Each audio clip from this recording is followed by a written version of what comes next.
Հայտարարագրման արդյունքում սոցիալական ծախսը հետ ստանալու գործընթացում որոշ փոփոխություններ են եղել։ Ոլորտը համակարգող գերատեսչությունն արձագանքել է այս ամիսների ընթացքում քաղաքացիներից ստացած բողոք առաջարկներին։ Ամենից շատ տարածված խնդրահարույց հարցը կապված է ուսման վարձի վճարումների հետ։ Ըստ օրենքի սոցիալական ծախսը կարող է հետ ստանալ այն հայտարարատուն, որը կատարել է ծախսը։ Տվյալ դեպքում 100,000 դրամ կարող է հետ ստանալ այն ծնողը, որը վճարել է երեխայի ուսման համար։ Փաստացի ստացվում է, որ երեխայի ուսման վարձը վճարել են հայրն ու մայրը միասին իրենց միջոցներից, սակայն վճարումը ծնողներից մեկի անունով է, ինչը մյուսին զրկում է սոցիալական ծախս ստանալու հնարավորությունից։ Կամ ավելի վատ, վճարումը երեխան է կատարել եւ ծնողներից ոչ մեկ չի կարողանում գումարը հետ ստանալ։ Ֆինանսների նախարարությունում հարցի լուծումը գտել են եւ մի շարք օրենսդրական փոփոխություններ կատարել։ Առաջին կետով սահմանել են անցումային շրջան, որը նախատեսված է 2024-ի հունվարի 1-ից մինչև 2025-ի հունիսի 1-ը վճարված ուսման վարձերի համար։ Անցումային կարգավորման բովանդակությունը հետևյալն է, որ նշված ժամանակահատվածում կատարված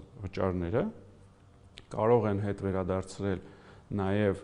մեր օրինակում մյուս հայտարարատու համարվող ֆիզիկական անձանց, եթե վճարումը կատարող անձի կողմից համապատասխան հայտարարություն կամ որևէ կերպ հիմնավորվի, որ վճարումը կատարվել է ոչ միայն իր միջոցներով, այլ նաև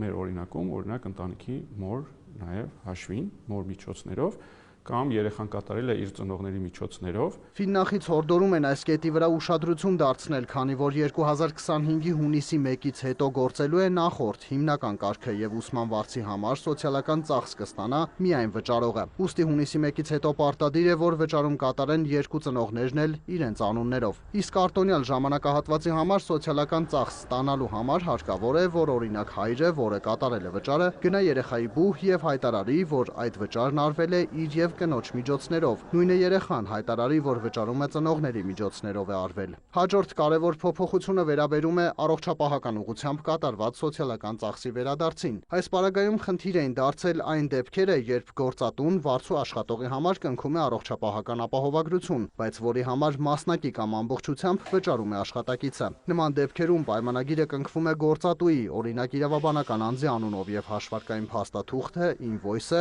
եւս դուրս է գրվում գործատուի անունով։ Այդ դեպքում անհրաժեշտ է, որ գործատու ընկերությունը ապահովագրական ընկերությանը ներկայացնի տեղեկանք գումարների վերաբերյալ, փաստացի վարձու աշխատողների